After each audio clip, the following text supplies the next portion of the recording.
Yeah. Lil Brunson back at you with the back at you, and I am the best reporting on the Eagles. You see that rain splat? You see that rain splat? Look, a lot of people are mad at me because I don't know who Aaron Moorehead is. I just never heard of the guy.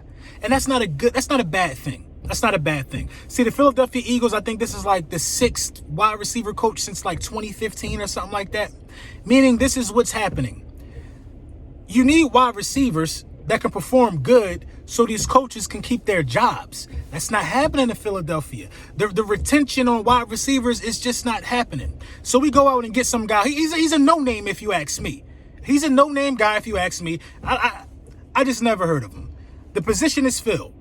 The quarterback position is filled. The defensive back coach position is filled. The offensive coordinator coach position is filled.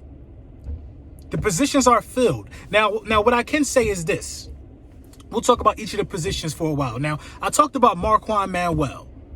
Marquand Manuel, I think, was a good pickup for defensive back coach.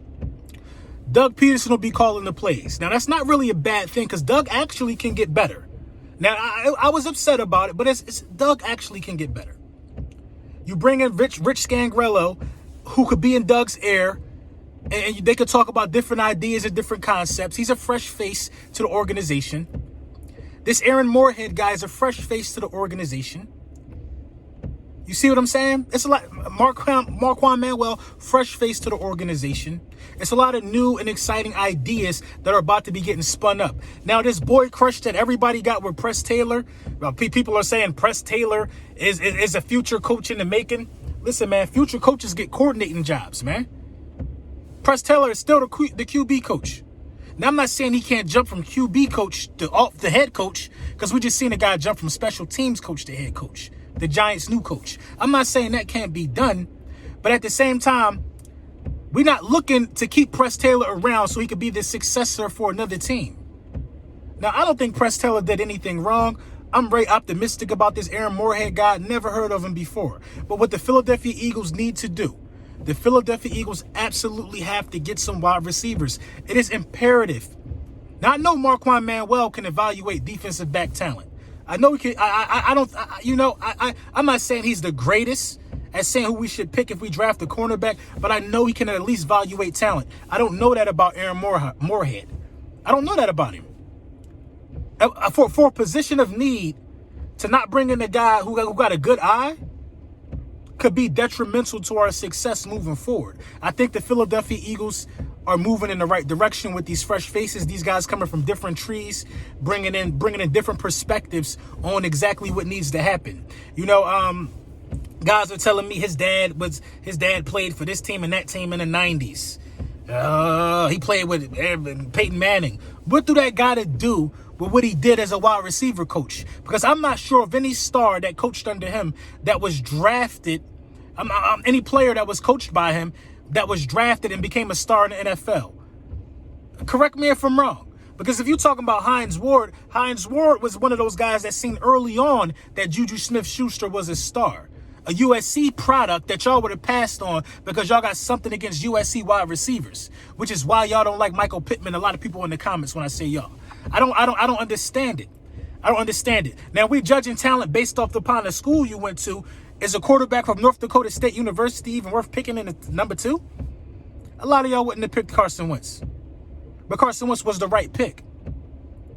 A lot of things got to happen, and a lot of things got to happen different for the Philadelphia Eagles to be able to move into the direction that we're moving into. Because Carson Wentz's contract is going to start picking up. That's going to start being a hit on the salary cap. What did I tell y'all? Y'all said, what's the rush? I said these positions need to be filled before the combine and before the draft. They're filled because it's important. It's important that you draft them with a full staff, that you're not looking for your team. You're not looking for your front office team when it's draft time. Your front office team should be in place so they can make a conscious decision for the 21st pick in the New York in the 2020 draft, the Philadelphia Eagles select, you got to have your team in place to make that decision. At least the team is in place. Now we can see how things start to gel and how things start to differ. Because there's immense pressure on Doug Peterson, and it's a lot of pressure. I'm hearing from sources. People are telling me this stuff. Now, when I say sources, I know people who know sources. You know what I mean? Sources don't always contact me directly. But Doug Peterson got a lot to prove this year. He got a lot to prove this year. I like Doug Peterson taking the bull by the horns, because Doug Peterson, what he has now is play calling experience. We might not like the way he did some things, but it is play calling experience. He can only get better. He can't get worse as a play caller, in my opinion. So Doug Peterson actually still being the guy to call the plays, I actually like it. Because now you have to get used to a different style of a guy calling plays if you were to bring in an offensive coordinator. Now, Rich Scangrello, when he was last offensive coordinator, I think, was it? Just that fast, I forgot which team he was the offensive coordinator for. But when he was the offensive coordinator, his job was really to get those first 15 scripted plays ready. Now, if he can come and do that for the Philadelphia Eagles, get our first 15 scripted plays ready, which we really had hard times with last season, then he could be a valuable asset. Because your first 15 scripted plays depend on your opponent. If your opponent is weak on the edges, then in some of them 15 scripted plays, you got to have some sweeps. You got to have some misdirection to make them lose contain. You got to be able to game plan like that. And I think the Philadelphia Eagles are on the right track. So let's just say, LB, that the Eagles are stuck with the 21st pick. They can't move up. Lamb is off the board. Judy's off the board. Ruggs is off the board. What do? Well, have no fear, because the guy I'm recommending today, he could turn out in years to come to be the best wide receiver in this draft. And I'm talking about one Laviska Shenault Jr. I've been watching a ton of tape on this kid, and he is impressive. 6'2", 220 pounds. He's got huge legs. He is strong. He is powerful. And he's fast. He is a big play waiting to happen. You can have him outside. You can put him inside. You can put him in the backfield. You can do tons of things with this kid. And this kid, not only is he a great football player, but man, this kid's got a lot of heart, been through a lot of stuff off the field. And I know, not only is he physically tough, but he is mentally built. You know, so shout out to my guy, Philly 500, man. This draft board is coming together beautifully. It's coming together beautifully. You know, so far we got Laviska Shenault, we got CD Lamb, we got Henry Ruggs. You know what I mean? We got Michael Pittman. We got some players. We got some ballers on our draft board right now. You know what I'm saying? A lot of it right now is offense driven. You know what I mean? The 6 or so guys we got right now. But mind you, this is a 20-player draft board. We're going to start getting into some other things as well. And the way we doing this is we're not picking nobody in no specific order. So just because I said Michael Pittman early in our draft board selection doesn't mean I'm willing to draft Michael Pittman as the 21st pick in the draft. He's a guy that's on a draft board, though. You got to understand what I mean when I say draft board. It's a guy you looking at. You looking at these type of guys. You know what I mean? But let's talk about some Sixers news real quick, man. The Philadelphia 76ers, man. The 76ers made some trades, man. NBA trade deadline is just beautiful. They didn't really give up anything. What they did was they just expanded on depth, pretty much. You know, to bring in Alex Burks and Glenn Robinson III, I think was a big-time move.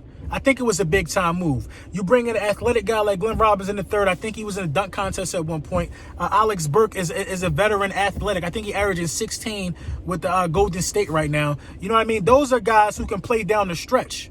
Guys that can play down the stretch. I think the biggest thing is this for the Philadelphia 76ers is having the wrong lineup out there, man. I mean, Al Horford and Joel Embiid don't need to be on the floor starting the game.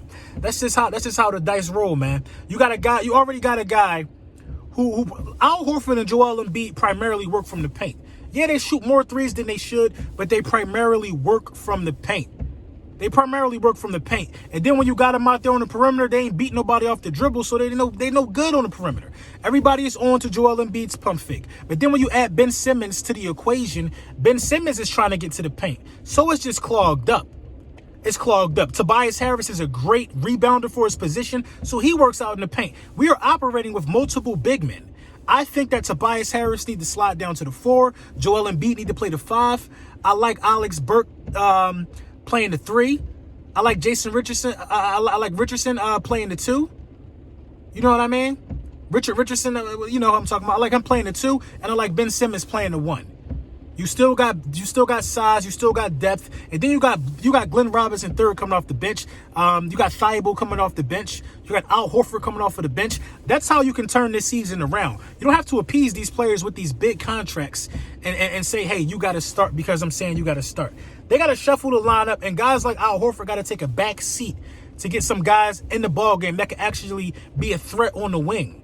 Because we got no threat on the wing, especially when your point guard is 6 foot something, 7 feet, wanting to call people out for being soft, but he won't even shoot a three.